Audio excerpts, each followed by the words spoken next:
रामकृष्ण हरी. अलंकापुरी पुण्यभूमी पवित्र, तिथे नांदतो ज्ञान राजा सुपात्र. तया आठविता महापुण्यराशी, नमस्कार माझा संत श्रेष्ठ श्री ज्ञानेश्वरांसी. दर्शक हो, नुकताच संत श्रेष्ठ ज्ञानेश्वर माऊलींचा संजीवन समाधी सोहळा या अलंकापुरीमध्ये पार पडला. या सोहळ्यानिमित्त विश्वधर्मी प्राध्यापक डॉक्टर विश्वनाथ कराड सरांच्या संकल्पनेतून जागतिक सहिष्णुता सप्ताह सोहळ्याचं आयोजन या इंद्रायणीच्या तीरावर करण्यात आलं होतं. माईर्स MIT शिक्षण समूह, विश्वशांती केंद्र आळंदी यांच्या वतीनं तीर्थक्षेत्राकडून ज्ञानतीर्थक्षेत्राकडे हा 7 दिवसांचा विशेष कार्यक्रम आळंदी इथे पार पडला. या कार्यक्रमाचा विशेष भाग असलेला कीर्तनधारा हा कार्यक्रम आम्ही आपल्या समोर या मालिकेद्वारे सादर करीत आहोत.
माये बाप दरुशने हरिताप, सर्वाभूती सुखरूप ज्ञानोबा माझा.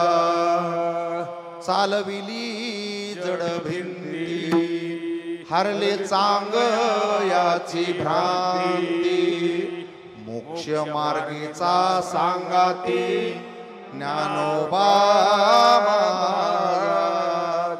ज्ञानियांचा शिरोमणी वंदे जो का पूज्यस्थानी. चिंतकाचा चिंतामणी ज्ञानोबा माझा.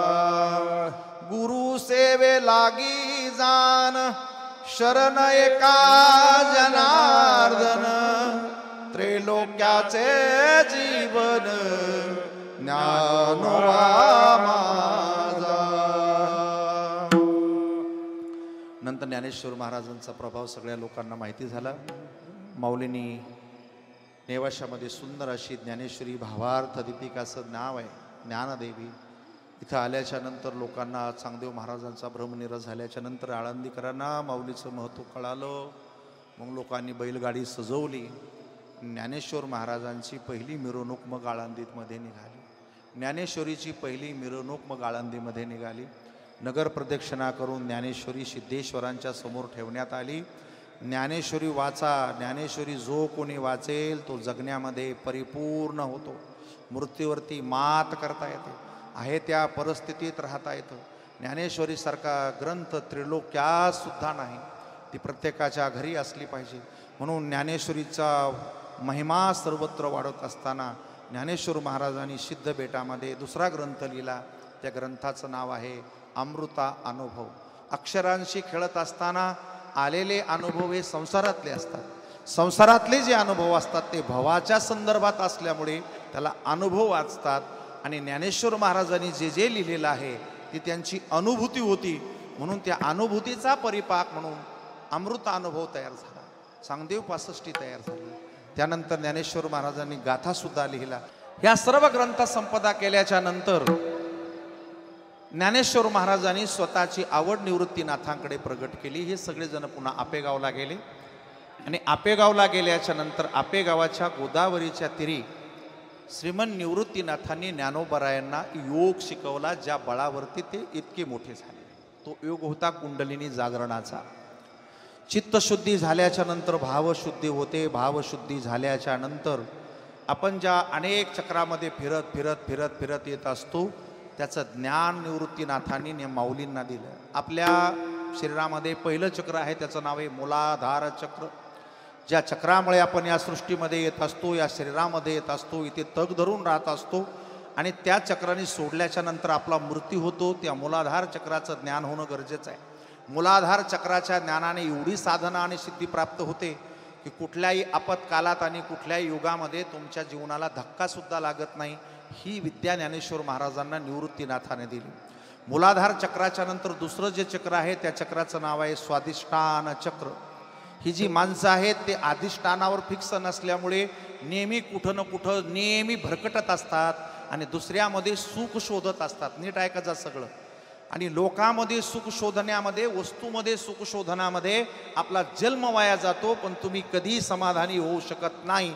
म्हणून स्वतःच्या आत्मस्वरूपामध्येच ज्ञान आहे आणि तिथेच सुख आहे. वृत्ती तिथे कनेक्ट झाली पाहिजे. त्याचं नाव आहे स्वाधिष्ठान चक्र. तुमचं अधिष्ठान आहे आत्मा आणि आत्म्यामध्ये रममान होणे, त्याचंच नाव आहे राम रमयंती कृष्ण कृष्यती असा प्रकार.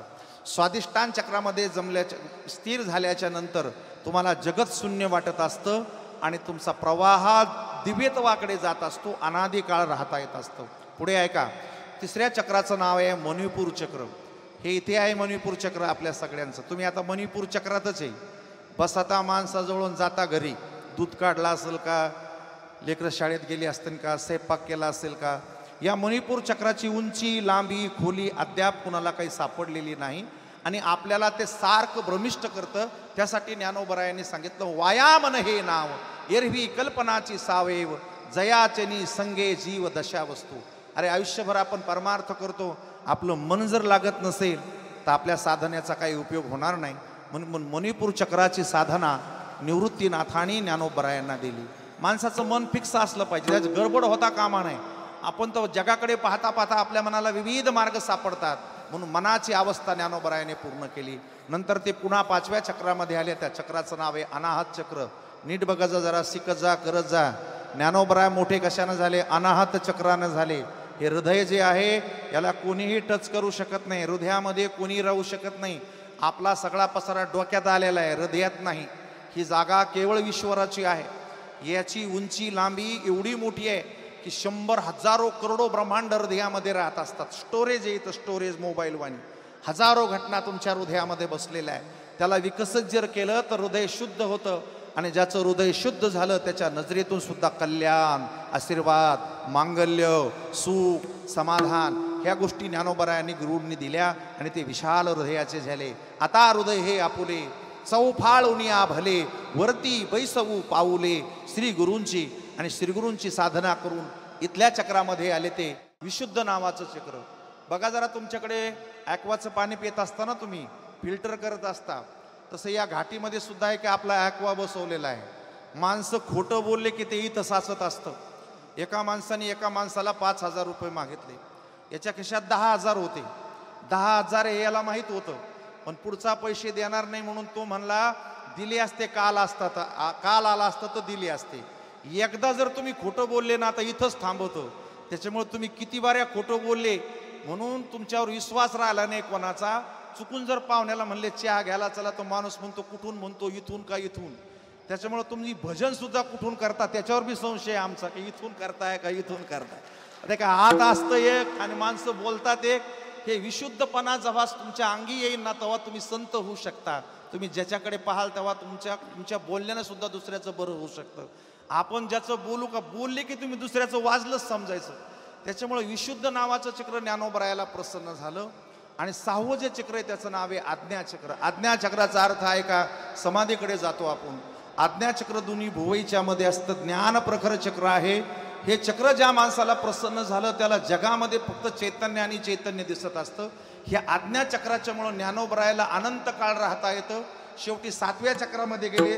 त्या 7व्या चक्राचं नाव आहे सहस्त्रदळ चक्र आणि सहस्त्रदळ ब्रह्मांडाशी कनेक्ट असल्यामुळे आता ज्ञानोबराय त्रिभुवनाच्या प्रत्येक रोमारोमात आणि कणाकणामध्ये सामावलेले आहेत. त्याला ब्रह्मस्थिती असं म्हणतात. आणि ती ब्रह्मस्थिती त्यांना सहस्त्रदळ चक्रामुळे प्राप्त झाली. म्हणून त्याचं नाव आहे समाधी. समाधी म्हणजे मृत्यू नव्हे, समाधी म्हणजे शरीराची विटंबना नव्हे. तर पुनश्च एकदा सांगतो, मी खूप लहान आहे, तुम्हाला उपदेश करावा किंवा माऊलीच्या समोर काही बोलावं एवढी माझी पात्रता, अधिकार, हेतू आणि वय तिन्हीही नाही. तुम्हाला जर सुखी व्हायचं असेल तर पहिल्यांदा तुमची दृष्टी समानतेमध्ये गेली पाहिजे. समाधी म्हणजे मेल्यावरची समाधी नाही, ज्याच्या नजरामध्ये स्त्री पुरुष जात पात विकार विकृती अभिमान एकाच लेवलवर आलेलं आहे. सम आधी सम म्हणजे अगोदर सगळ्यांना समान पहा, आणि ती अवस्था जर तुम्हाला प्राप्त झाली तर ही अद्वैत कुसरी नावाची कला आहे. ही कला त्यांना प्राप्त झाली. आणि म्हणून इथे जर तुम्ही आलात तर आता नीट शिका. काळ अतिशय गहन आहे, कलियुगाचा काळ प्रखर वेगाने सुरू होतोय. यात्रेहून परत आल्याच्या नंतर पांडुरंगाने सगळ्यांचं स्वागत केलं आणि माऊलीनी पांडुरंगाशी हितगुज केलं. ते हितगुज असं होतं की आता माझं कार्य संपलेलं आहे, ज्या कामासाठी मी आलो होतो त्या भागवत धर्माची पताका आता डोलावत आहे. अनेक लोक कथा कीर्तनाच्या माध्यमातून राम कृष्ण हरी या मंत्राचा जप करत आहे. राम म्हणजे आचरण, कृष्ण म्हणजे विचार, हरी म्हणजे जिव्हाळा.